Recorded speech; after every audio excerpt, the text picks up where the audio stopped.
ജനവാസ മേഖലയിൽ മാനന്തവാടിയിൽ കാട്ടാന ഇറങ്ങിയത്. മാനന്തവാടിയിൽ ഇപ്പോൾ എന്താണെങ്കിലും കാര്യങ്ങളൊക്കെ കുറച്ച് സങ്കീർണമാകുന്നു. കാരണം മേഖലയിൽ നിരോധനാജ്ഞ അടക്കം പ്രഖ്യാപിച്ചുള്ള മുന്നൊരുക്കം, ആനയെ കാടുകയറ്റാനുള്ള നടപടിക്രമങ്ങളിലാണ് വനം വകുപ്പും പോലീസും ഒക്കെ. കമലിലേക്ക് പോവുകയാണ് വിവരങ്ങളുമായി. കമൽ, ആന ഇപ്പോഴും ആ ഒരു ജനവാസ മേഖലയിൽ തമ്പടിച്ച് നിൽക്കുകയാണോ? നിരോധനാജ്ഞ അടക്കം പ്രഖ്യാപിച്ച് ഭരണകൂടം വലിയ രീതിയിലുള്ള മുന്നൊരുക്കങ്ങളൊക്കെ നടത്തിയിരിക്കുന്നു. ആനയെ കാടുകയറ്റാനുള്ള നടപടികളൊക്കെ ഏതു രീതിയിൽ പുരോഗമിക്കുകയാണ് കമൽ?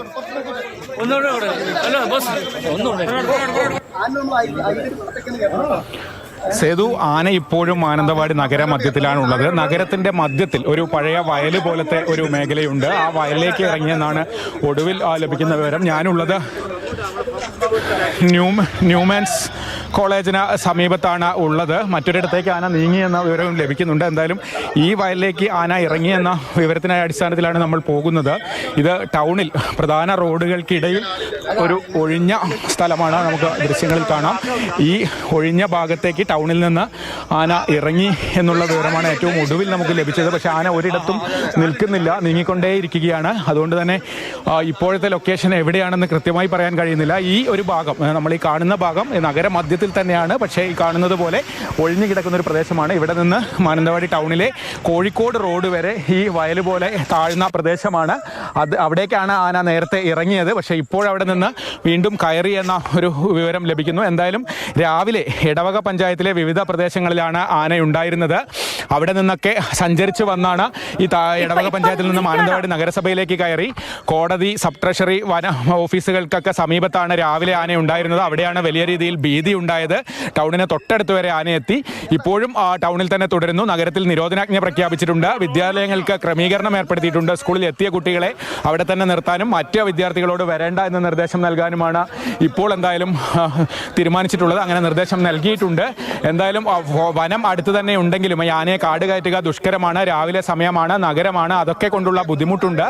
എന്താണെങ്കിലും ഇപ്പോഴും ആന നഗരമധ്യത്തിൽ തന്നെ നിലയുറപ്പിച്ചിരിക്കുന്നു എന്നാണ് പറയാനുള്ളത്.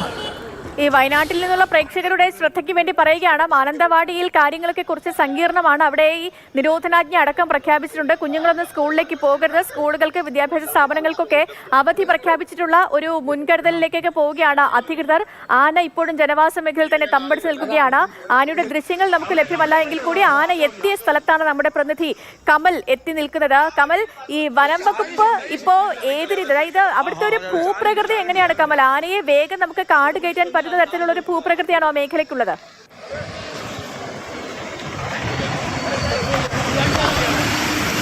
സേതു, ഞാൻ നേരത്തെ പറഞ്ഞതുപോലെ വനം അടുത്തുണ്ട്. പക്ഷേ പൂർണ്ണമായും ജനവാസ മേഖലയിലാണ്. ഇടയ്ക്ക് ഇതുപോലെ ഒഴിഞ്ഞ സ്ഥലങ്ങൾ ഉണ്ടെങ്കിൽ കൂടി പൂർണ്ണമായും കെട്ടിടങ്ങളും ജനവാസ മേഖലകളും ഒക്കെയുള്ള സ്ഥലമാണ്. ഇപ്പോൾ മനസ്സിലാകുന്നത് മാനന്തവാടി ടൗണിൽ ഡോക്ടേഴ്സ് കോളനി എന്ന ഒരു റെസിഡൻഷ്യൽ കോളനി ഉണ്ട് താഴങ്ങാടിയിൽ. അതിന് സമീപത്ത് ആനയുണ്ട് എന്നാണ് ഏറ്റവും ഒടുവിൽ നമുക്ക് ലഭിച്ചിരിക്കുന്ന വിവരം. ആ ഭാഗത്തു നിന്ന് പടക്കം പൊട്ടിക്കുന്ന ശബ്ദം നമുക്ക് കേൾക്കുന്നുണ്ട്. എങ്ങോട്ടാണ് ആനയെ നിലവിൽ ഓടിക്കുന്നത് എന്ന് മനസ്സിലാകുന്നില്ല.